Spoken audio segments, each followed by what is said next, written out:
Hello, and thanks for coming along to And We Have an Office Dog, the digital agency podcast where we talk to agency owner-directors and learn more about what makes them tick. From the things that make them similar to the things they'd rather have known sooner, where they've had success and where they've learned some hard lessons. All will be revealed with your host, Chris Simmons, the Agency Accelerator, and he'll be talking to a different awesome agency person in each episode, asking them 4 questions and seeing where the conversation takes us over the next 25 minutes. Okay, so let us begin. Over to you, Chris. Thanks, voiceover guy. And on the podcast today, we've got John. Hello, John. How are you doing? Very well, thanks, Chris. Thank you for having me. No problem at all. John, you are the Dark Horse from Dark Horse. How are you doing in your very dark office? I know no one can see this. It's an audio-only podcast. It is very hot today. It's probably quite hot there. I am on brand. I am.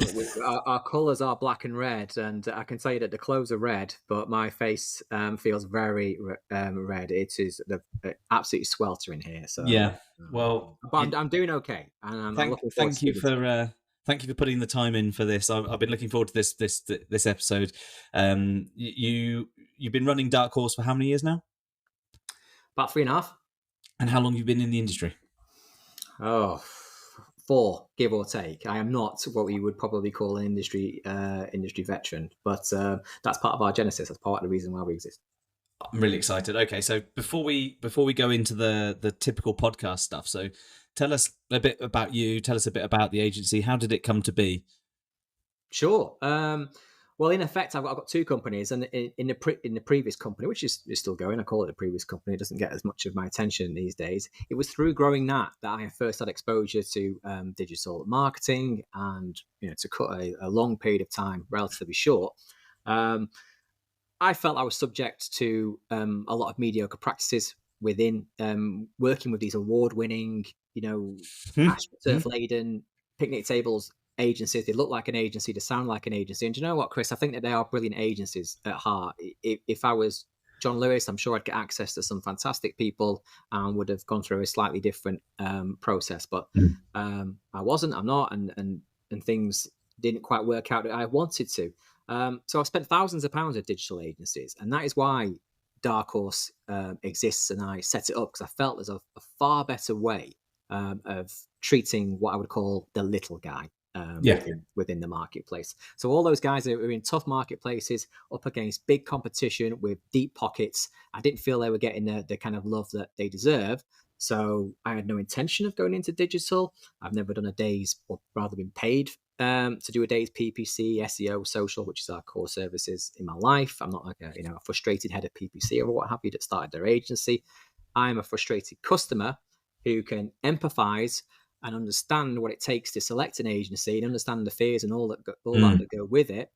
And effectively, Dark Horse is to right the wrongs of that process, to take all the good bits that we received, and there were some, and keep those, and cut out all the rubbish and replace them with good. It's a common sense approach. So not a digital expert, and a frustrated customer who started their own. Be the change would be probably a nice tagline for that. Well, I think what agencies do very well is the technical, the expertise-led stuff. But the biggest failing I often find is that they forget that a service is different to a product, and it needs to be handled in a different way. And that then usually leads to account management at an nth degree, which is why you see the ping pong tables and the AstroTurf, because people think, I don't know how to make them feel like that we're really good, and results aren't enough. So Dark Horse has been running for 3 years now. What do you think has been one of the kind of biggest successes that you've seen?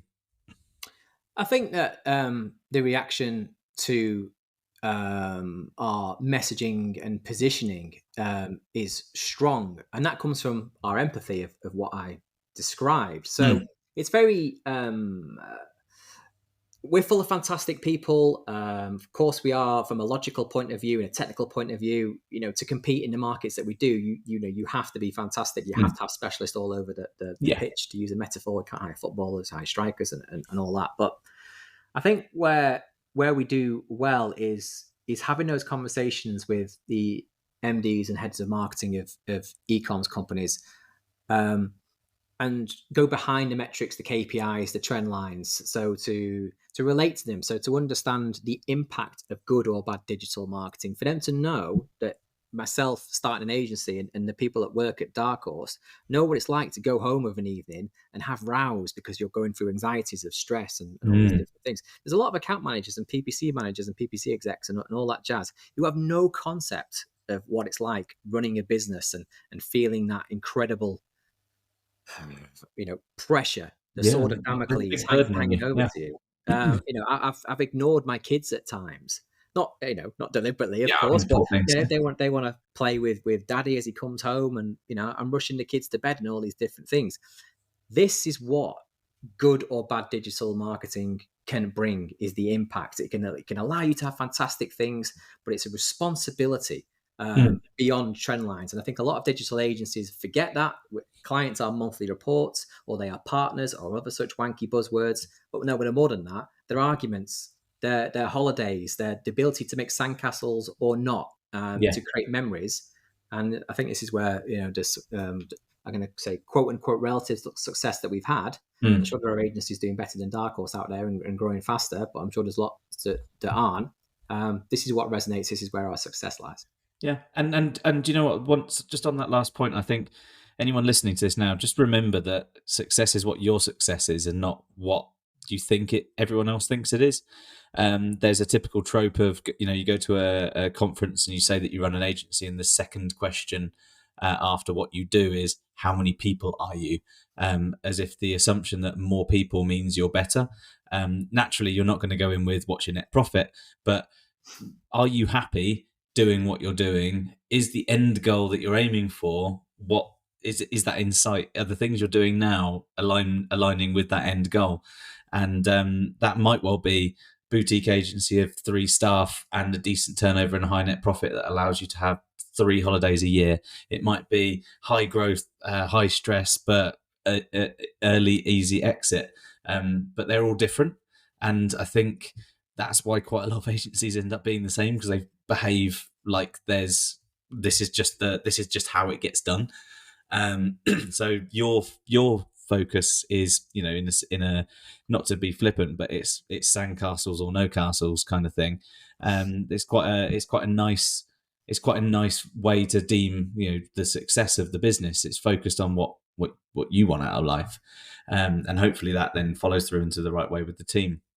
If you go back in time, though, right to the very beginning of previous business, turn your attention into newly developed Dark Horse, and out of the side street there comes an actual Dark Horse, and it turns out that it's you from the future.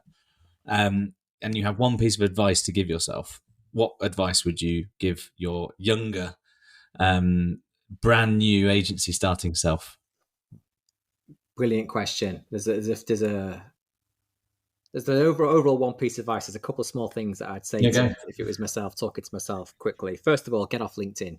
It will kill your brain cells. Just stop that right now. I would say blow the whistle on Manchester City as soon as you can. Just do whatever you can now, because that's coming.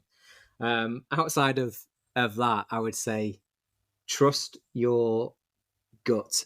There's so much, not noise. There's so much good advice, or lots of advice, which can be bewildering at times, to do this, to do that, to create frameworks, methodologies, roadmaps, stand out, all these different types of things. And you will doubt yourself without question. You sometimes you'll think, am I a good person by telling the truth in all these different things? Because you're going to get shunned by other people within the industry and things like that, because you don't necessarily, you want to deal with the issues of digital marketing, almost like anti-establishment, if you like. But just know that you're going to work with some amazing people. You're probably going to create if you do stick your guns, you're going to create something that you should be proud of, that's special, and just don't give in. Whatever you do, don't give in. Don't necessarily focus on standing out. Just stand up for what you believe in. Dark Horse is a kind of embodification of what we believe in and how we were treated, and to be better and to be more. You don't have to have a USP. You don't have to have all singing, all dancing specialization. That you're the PPC agency for pig farmers in Peterborough, and what like all the books say that you should do. Just stand up for yourself. Yeah. If I had 40 seconds, 50 seconds, however long, that's what I'd say to my younger self. I reckon you're right. I mean, again, it's an individual exercise, an agency as a leader. There's certainly proven financial benefits to being the PPC agency for pig farmers in Peterborough, but that's only because it depends on, typical digital marketing term, depends entirely on whether or not it's aligned with where you want to go. And if it's not aligned with where you want to go, then it's not the right thing to do. Niching isn't always the right thing to do just because there's a book that says it. I think it's mathematically, Chris. I think it's mathematically the right thing to do from a logical point of view. And half of Dark Horse, well, a good chunk of Dark Horse is rather about the emotional side of things as opposed to the logical side of things. And I'm totally with you about niching down. But I also think, do you know what's harder than that? Is not to to be everything to everyone. That doesn't make a lot of sense at all. No. But you can actually aim, instead of being a PPC manager for pig farmers, be better for more people. Now that is really hard. Yeah, that takes a lot of effort and resource and things like that. And you know what? That wouldn't sell as many books because that's not an easier framework to follow. Yeah. And in fact, loads of books and loads of advice, and and if you were to listen to Stephen Bartlett on LinkedIn and stuff like that, there's some they sell things that I believe that are kind of mathematically easy to follow, because if it was tough, then that book isn't going to sell. I'm with you on that one. The purposeful aspect of things makes a big difference, though, because if your positioning of your business is based on the purpose that you have for that business, then indirectly that is your niching, because only the people that fit that and fit that feel of what you're after and what you're doing is your own version of that. It's just not got a label for an industry or something along those lines. Is there something that, since you started, I'm sure there's been, as you mentioned, good success. Is there something that happened at some point during these 3 years where you've gone, shit, we've screwed up here, let's not do that again? Get loads. Apart from LinkedIn. Wow, weekly. Which kind of, when you speak to a lot of other agency owners, it's all good news. The perception is often frequently different from the truth. You hear about the success stories of going from 0 to 100 employees in 24 months, but what you don't hear, and you hear behind the scenes, is that some people lay off 50 staff or what have you. That doesn't seek out. So have we made mistakes? Absolutely. I mean, we enter some. It wasn't an award. We don't enter awards, but there's a kind of top 50 agencies thing that it's just a lot of financial certification recently. Yeah. We got that quicker than I thought. I didn't think we were going to get on that, and then we didn't make it this year because I didn't enter. Frankly, because I split the companies up in two, so I basically half the turnover and things like that. So. There's things I look back on, and in reality, it's different. Yeah, it's like I didn't. Maybe I should have considered a little bit more than that. People will get the wrong idea. I've kissed a lot of. I would say, this is going to make me sound a bit like the old fossil that I am. So let's just stick to the truth and integrity that we're aiming for. I've stuck to. I've kissed a lot of entitled frogs over the 3.5 years. The candidate market has really changed things for the better in many ways, but made things a lot more difficult. That has been one of the things that I regret. Is again, I talked about gut instinct before. Is not making decisions quickly enough. If you think something's not right, if you think a person's not right, if you think a behavior is not right, or what have you, just action it quickly. Yeah. So far, I've not seen someone to use a metaphor, if it is, probably got it the wrong way around, similarly, what have you, a leopard change their spots.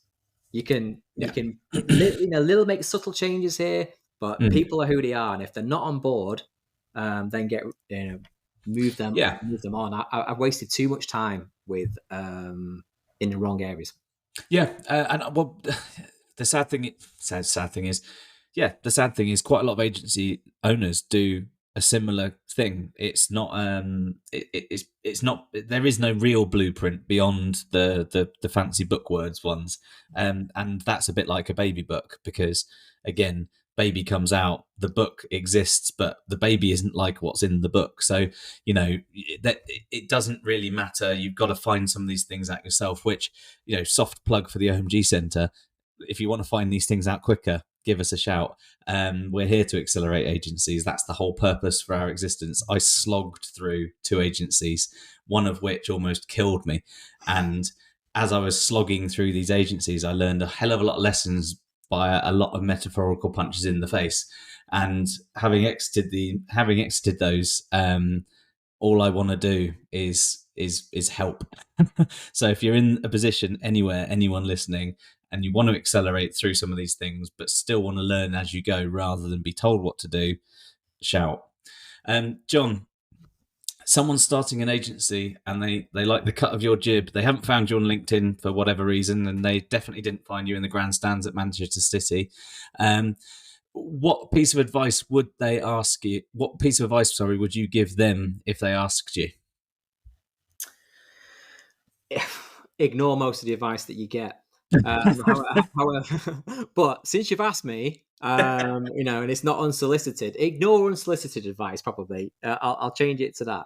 But since you've asked, don't buy into this kind of fake it till you make it garbage. Like, stick to your principles and integrity. For me, that kind of noise and tropes and trite stuff that you would see on social media from people with an agenda of selling books or selling whatever it may be, the people that made it rich in the gold rush are the people that sold spades, not the people flogging in the midday sun.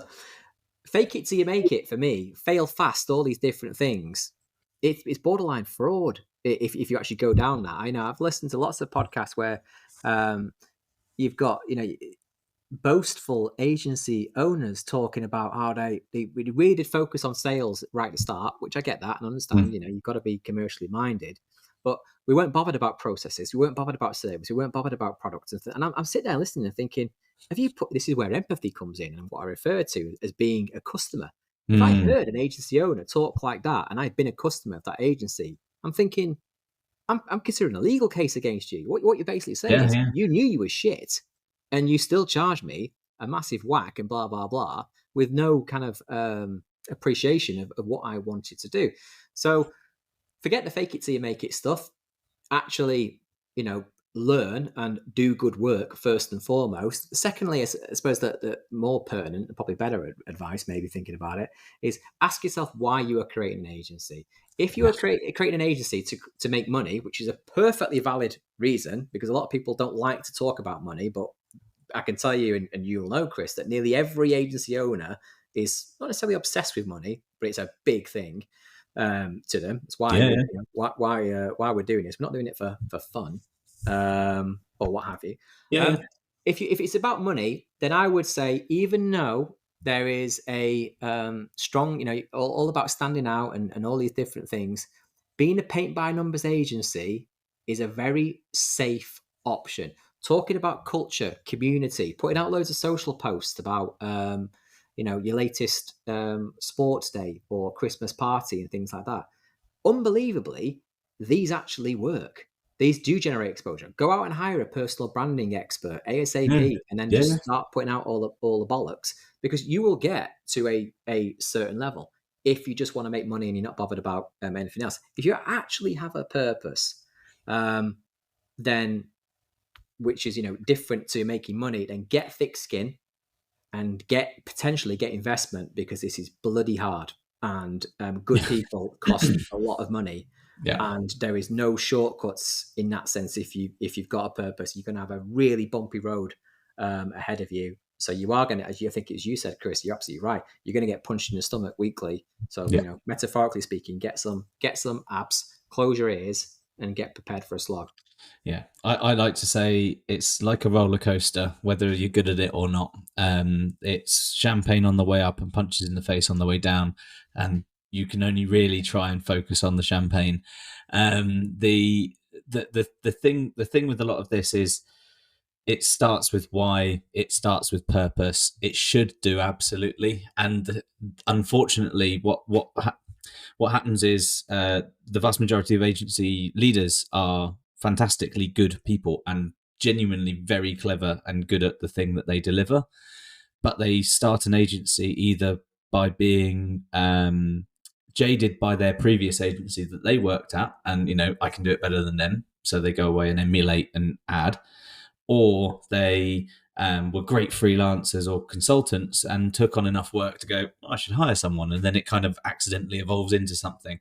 And very rarely is it until you get to between 3 and 5 people and you start seeing the numbers change and the stress levels change, do you go, why am I doing this?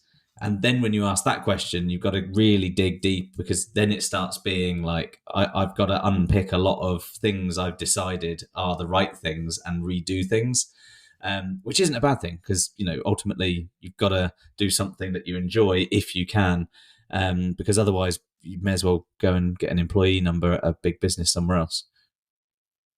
Very appealing at times, yes. John, thank you so much for coming on the podcast. It's been wonderful talking to you. Thank you very much. A pleasure. And in our next episode, we'll be speaking with another agency leader to hear their story and the lessons they learned along the way. Thanks very much for listening.